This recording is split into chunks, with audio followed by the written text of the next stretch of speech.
that. Now, Blackie, I didn't ask, but you've been a little under the weather this week. How are you doing? I'm doing fine. Good. And Dee, do you have anything, any update?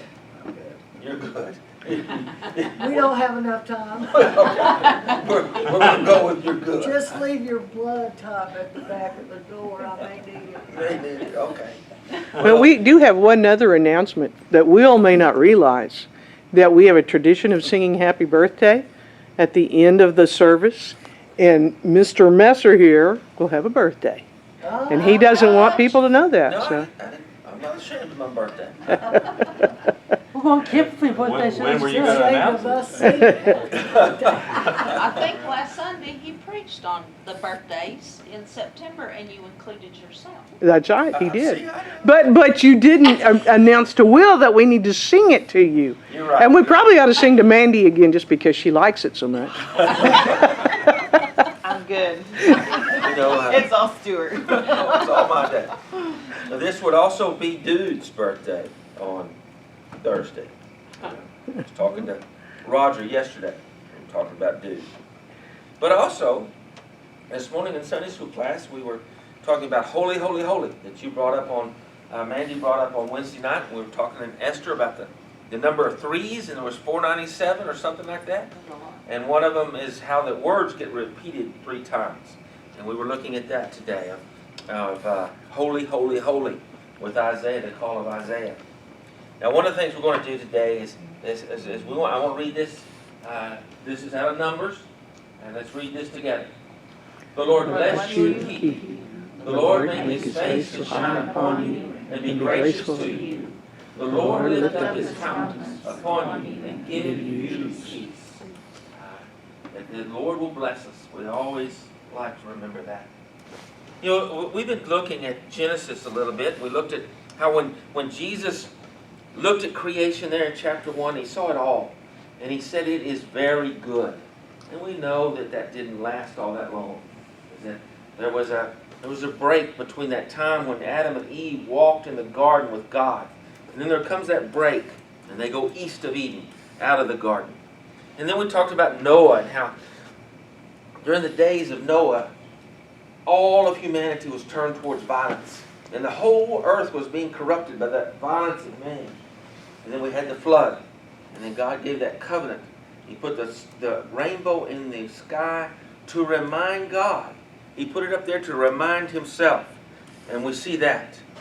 And then haven't talked about it, but we know that a little bit after that we have the Tower of Babel, where they try to build a tower to the sky, and God says no, and he scatters them and changes their language. All that happens in the first 11 chapters of Genesis. And we have God acting with all of creation, mankind and creation. And it just doesn't seem to work. We need this reconciliation.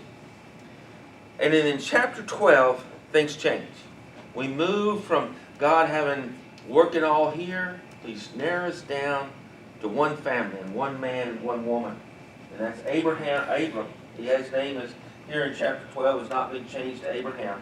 I may say Abraham a few times today, but y'all know who I'm talking about. It's Abram, his wife Sarai, who becomes Sarah. But we're going to look at the call of Abram in chapter 12. The first 9 verses of chapter 12, they'll talk about the call of Abram. Now the Lord said to Abram, go from your country and your kindred and your father's house to the land that I will show you. And I will make of you a great nation, and I will bless you and make your name great, so that you will be a blessing. I will bless those who bless you, and him who dishonors you I will curse. And in you all the families of the earth shall be blessed. So Abram went, as the Lord had told him, and Lot went with him. Abram was 75 years old when he departed from Haran. And Abram took Sarai his wife, and Lot his brother's son, and all their possessions that they had gathered, and the people that they had acquired in Haran. And they set out to go to the land of Canaan. When they came to the land of Canaan, Abram passed through the land to the place at Shechem, to the oak of Moreh, at the time the Canaanites were in the land. Then the Lord appeared to Abram and said, to your offspring I will give this land. So he built there an altar to the Lord who had appeared to him. From there he moved to the hill country on the east of Bethel, and pitched his tent with Bethel on the west and Ai on the east. And there he built an altar to the Lord, and called upon the name of the Lord. And Abram journeyed on, still going towards the Negev. And we don't know a lot of Abram's history before we get to chapter 12. Now in chapter 11 we do know that his father's name was Terah, and they were from the Ur of the Chaldees. And he had two brothers, Nahor and Haran. And Haran dies. And when Haran dies, Abram's father, Terah, gathers up the people, and they go to Haran. And we see here, there are two ideas of where the Ur of the Chaldees was. Their traditional view is down here close in the Babylonia area, and then they traveled up here to Haran. And then the other idea is there was another city called Ur up here, and then they just came across there. But wherever, it doesn't really matter where they started, they're up here in Haran. And they've lost their brother, and then Terah, the father, dies in Haran, and then God speaks to Abram and says, go. And we see that, go. And Abram does. And I think that's something that we should remember. We also know not from this part of the Bible, but in Joshua, when he's talking about the family of Abraham. And Joshua said to all the people, thus says the Lord, the God of Israel, long ago your fathers lived beyond the Euphrates, Terah, the father of Abraham and of Nahor, and they served other gods. So we don't know why God picked Abram. It doesn't tell us. We have this history that his family at least was not a follower of God. They followed other gods. But for whatever reason, God saw Abram and he chose him. And he said, go. And as we read that passage, he makes three promises to Abram. One is that I'm going to give you a name. I'm going to give you land, and I'm going to make you a great nation with many descendants. We see that promise. Many descendants. That we see that you're going to get land and you're going to get a great name. One of the things that we see when we're talking about the Tower of Babel, one of the things that people wanted to do is they wanted to let us make a name for ourselves. And that's in chapter 11. That they wanted to make a name for themselves, so they built this tower. And they see that didn't work with God. And then it tells us that God says to Abraham, and I will bless you and make your name great. I think there's a lot of lesson in that for us today. Is that when we're trying to make our name great, when we're trying to build our reputation, we're missing the point. That comes from God. That when we put our faith in God, God will make our name great. And the way He makes our name great may not be the way we think it should be. We think our name should be great because we're rich and famous. And although Abraham, as we go through the story, he does get to be very, very wealthy, that's not what makes his name great. What makes his name great is his following of God. And we see this as we go through. He calls Abram to go. And he doesn't tell him, this is where you're going. He says, you just go and I'll show you. There's not a lot of direction here.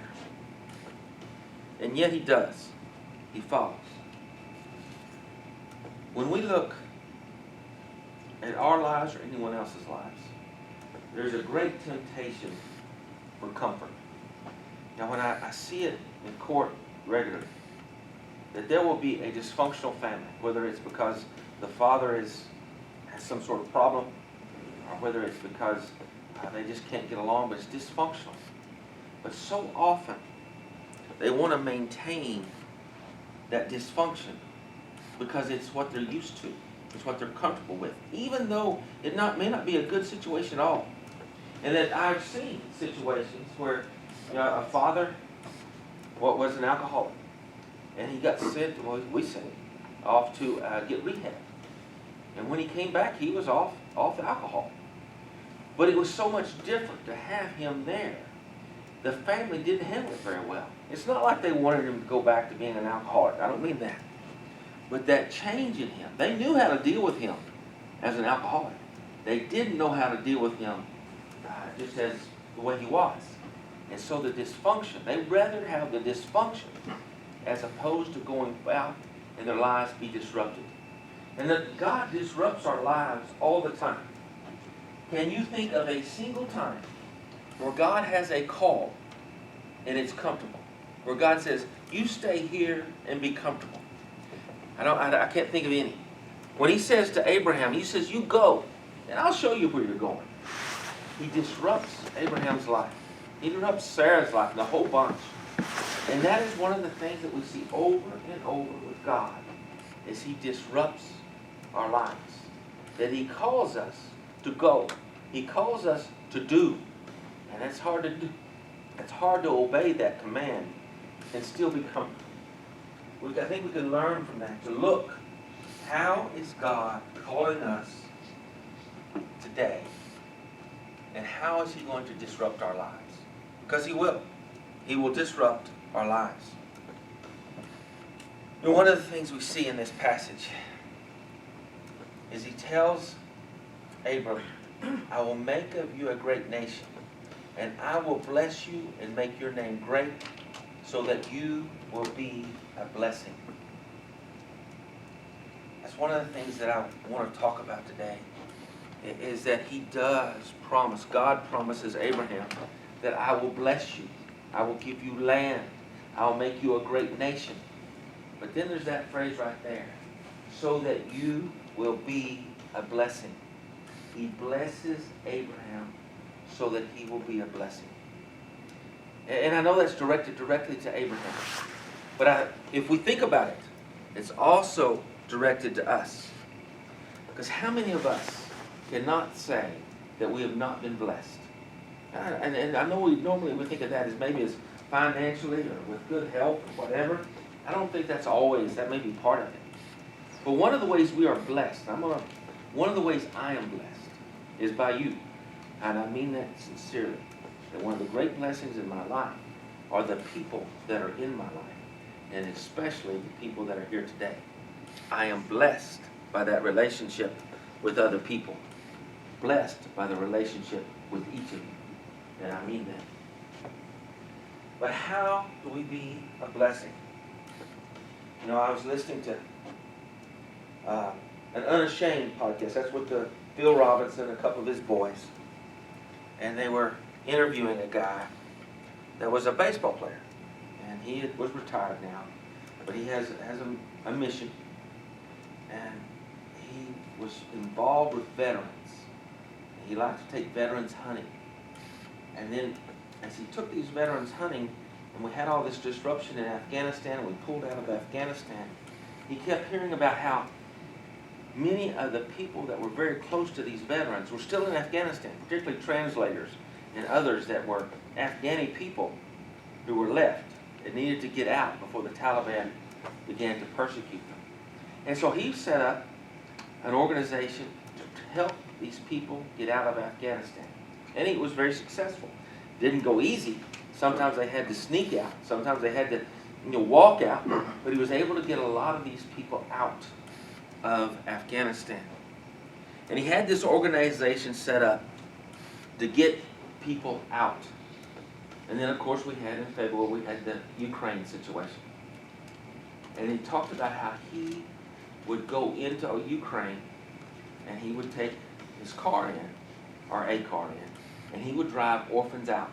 He would take supplies in to give to people there, and he'd load people up that needed to get out. Particularly, he was connected with some orphans to get them out. And that's one of the things that made me struck here. Be a blessing. And I know we help with that, not with this guy, this baseball player. But we have sent money to Ukraine to help orphans, to help people get out, and to help people that are still in. And so that's one way we are a blessing. I don't know that we can all go to Ukraine. I don't know if that's really very practical. But can we help? And have we helped? We have. So that's one of the ways that we can be a blessing. And this is just a story. But again, it made me think of this. A few years ago, this was in Groom. This lady was living with her mother in Groom. And she had some mental problems. And one night she and her mother get in a fight. and her mother locks her out of the house. And she's out in the yard, she has a pistol, and she's trying to get back in the house. And so of course they call law enforcement, and they line up around her. And she shoots at her. They didn't shoot back. They're just trying to talk her down. I think they're well protected, bulletproof vests behind cars and things like that. But she finally shoots at somebody, or not one of the law enforcement officers, one of the other people in the group. And so they realize we can't let that happen. So she is shot, not fatally by any means, but they shoot her and they gather her up and take her to the hospital. Then eventually she ends up in jail. And we send her off to be evaluated mentally. And it doesn't come back good.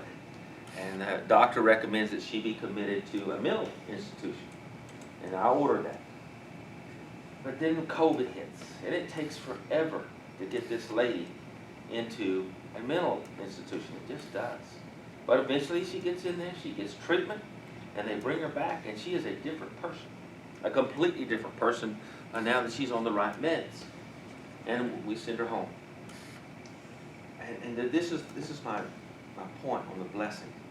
Is at that point, they don't have her. She and her mother don't have any money, and the sheriff figures out that she needs a shot once a month to maintain her mental health. She has pills also, but she has to have this shot. She has to physically go to Amarillo in order to get this shot. So he figures this. The sheriff is telling me this week. He says, I figured that it would be much easier and safer for all of us to drive her to Amarillo once a month and drive her back, rather than her go off her meds, and then we have to deal with her when she gets violent. And so they do that. They drive, and there's no way that is responsibility of law enforcement to drive her to get her medical every month. But they do, and drive her from Groom to Amarillo and take her back. And that's one way that people are a blessing. And there are many ways that we can be a blessing. And this is not a new idea. This is out of Isaiah. It is too light a thing that you should be my servant to raise up the tribes of Jacob, to bring back the preserved of Israel. I will make you as a light for the nations, that my salvation may reach to the end of the earth. That's Isaiah talking about the return of the people from exile, that we will be a light for the nations. Right there, back in Genesis 12, God tells Abraham, be a blessing, and I will make you a blessing for all mankind. And we know that Christ comes out of that line of Abraham, that family of Abraham, and that Christ is a blessing for all of creation. And that's we don't want to ever forget that. But also it comes down to be a light. And he tells the Israelites here, be a light, so that all the nations, the end of the earth, will know who I am. And I know I was not there. And I don't mean to say that this is the total story, because I'm sure that there were good Jewish people that took this seriously. But overall, you look at it, it seems like they lost sight of that, being a light to the nations.